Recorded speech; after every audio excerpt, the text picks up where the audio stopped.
We had 10 total defenses have at least 10 fantasy points in week 2, and I know you already know the importance of defensive fantasy football, but it becomes even more important the more and more weeks we get because we start jockeying for positions in fantasy football. So we're going through the top 12 defenses for week 3 fantasy football, and I'm one of the only YouTubers who does defense rankings in fantasy every week, so please go down there, drop a like on the video, and subscribe to the channel to show your support. So dropping down to our first tier right here, I've got the Raiders defense this week.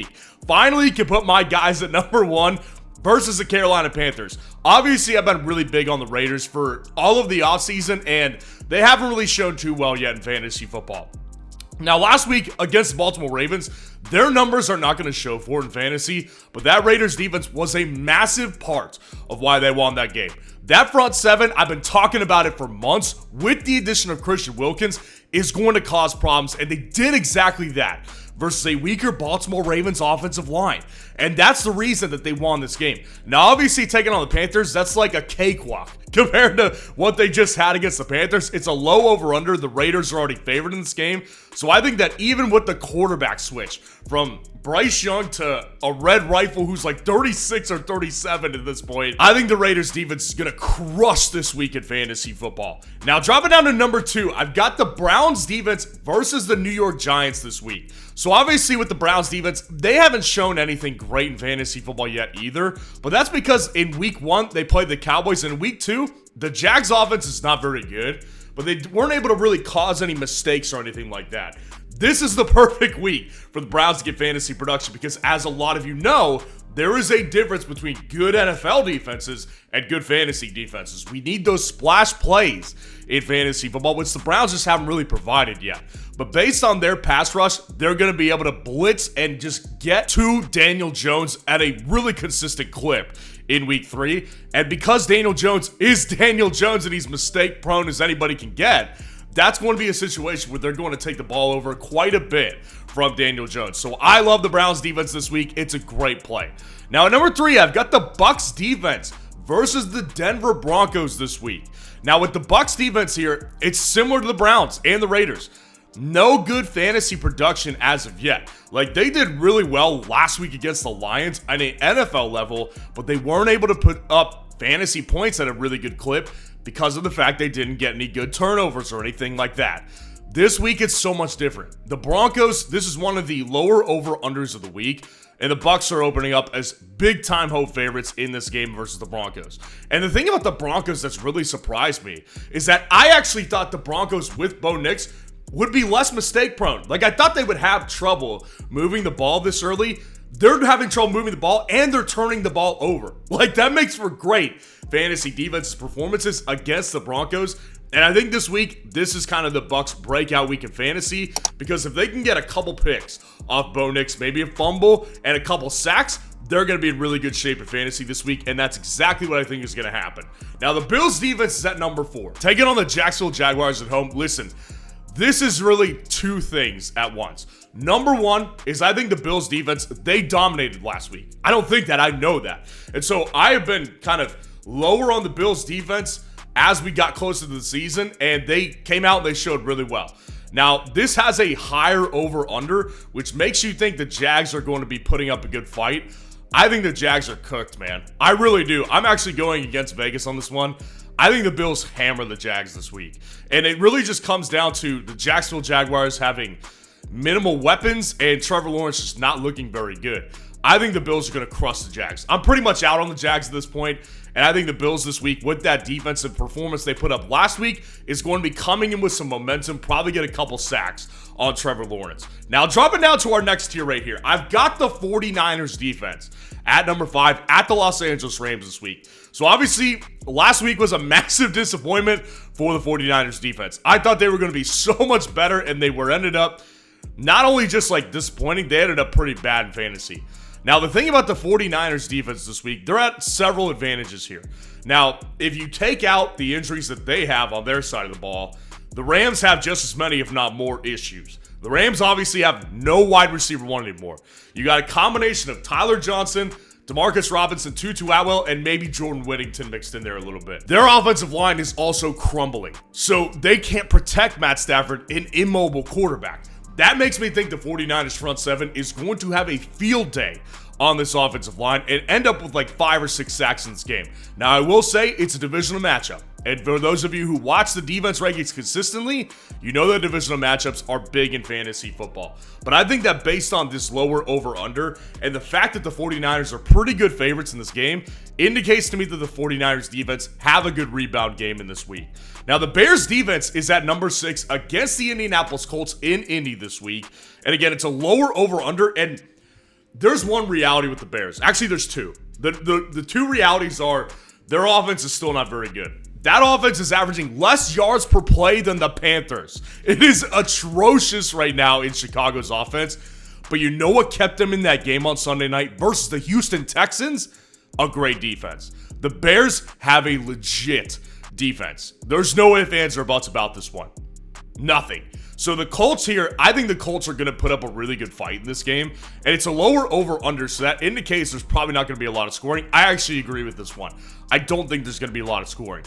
But with Anthony Richardson, what you're actually starting to get is some mistakes. Like, you can see a couple fumbles or maybe even a couple interceptions thrown in this Bears game, because the reality is this Bears secondary is really, really good. And Anthony Richardson himself has struggled quite a bit this year to actually hit accurate guys. So if he airmails a couple dudes into the secondary of the Chicago Bears, the Bears defense is going to pick that up right away.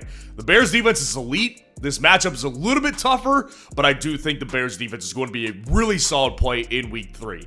Now, dropping down to number 7, I've got the Chargers defense taking on the Pittsburgh Steelers in Pittsburgh this week. And obviously, the Chargers defense has been money this year in fantasy football. They've put up 2 straight good performances in fantasy football. And this week against the Steelers, this is obviously going to be a low-scoring matchup. It's the lowest over-under of the week. Go figure once again.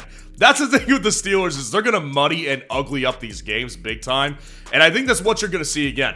Now, the Steelers are actually favored according to Vegas this week. I disagree. I think the Chargers actually end up winning this game in a pretty close defensive-based matchup here.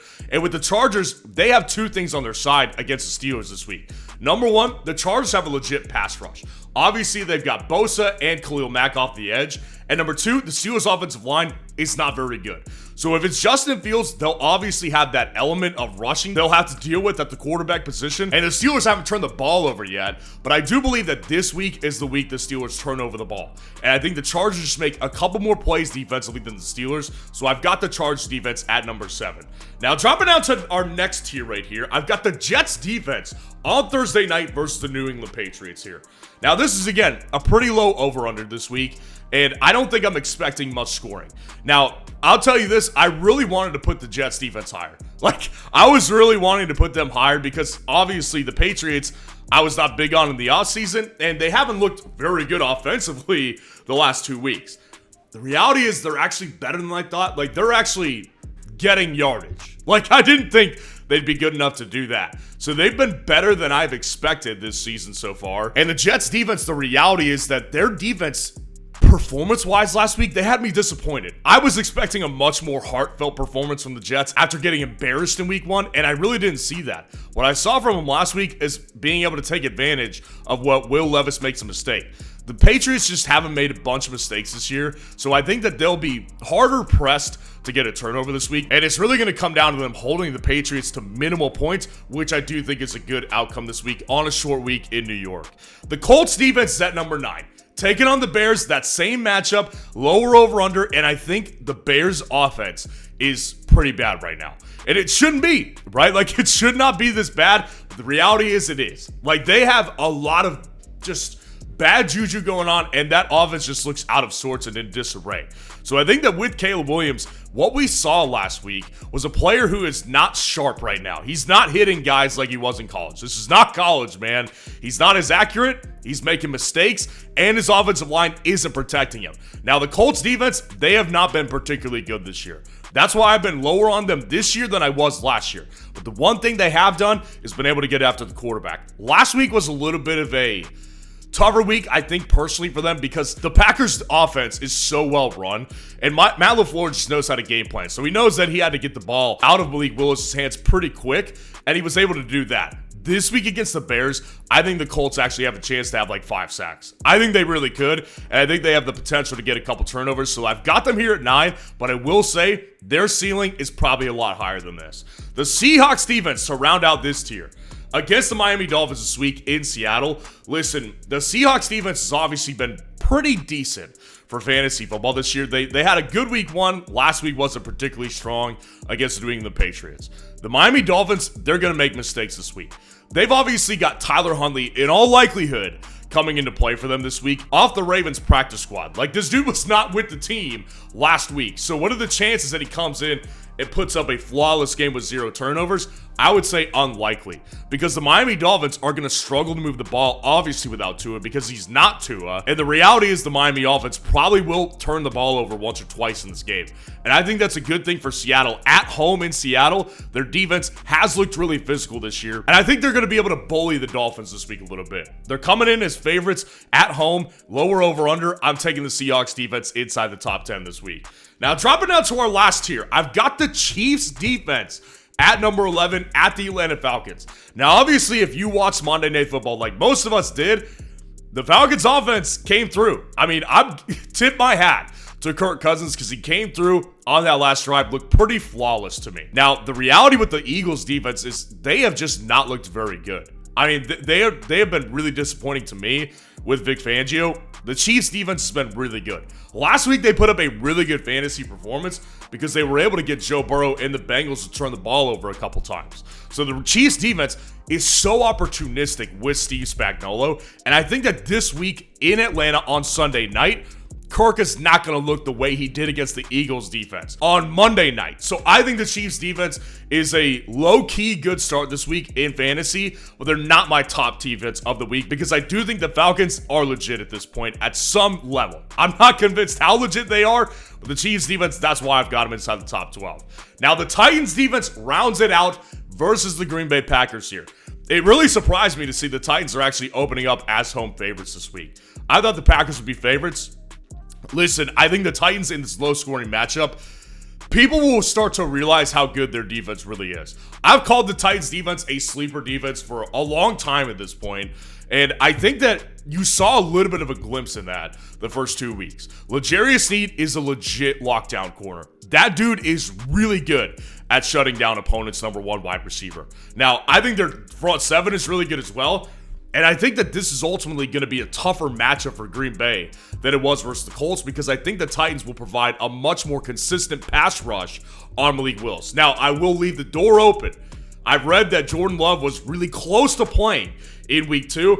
Didn't end up doing it, obviously. How legit is that report? I really don't know. I kind of just saw one report about it, so we'll see how legit that report is based on if he plays. But I think the Titans defense this week, if it's not Jordan Love, people are going to start to see the Titans defense is pretty freaking good. And as I like to do at the end of every defense ranking video, I give you my favorite defense to pick up in advance for the next week in fantasy if you have the roster space for it.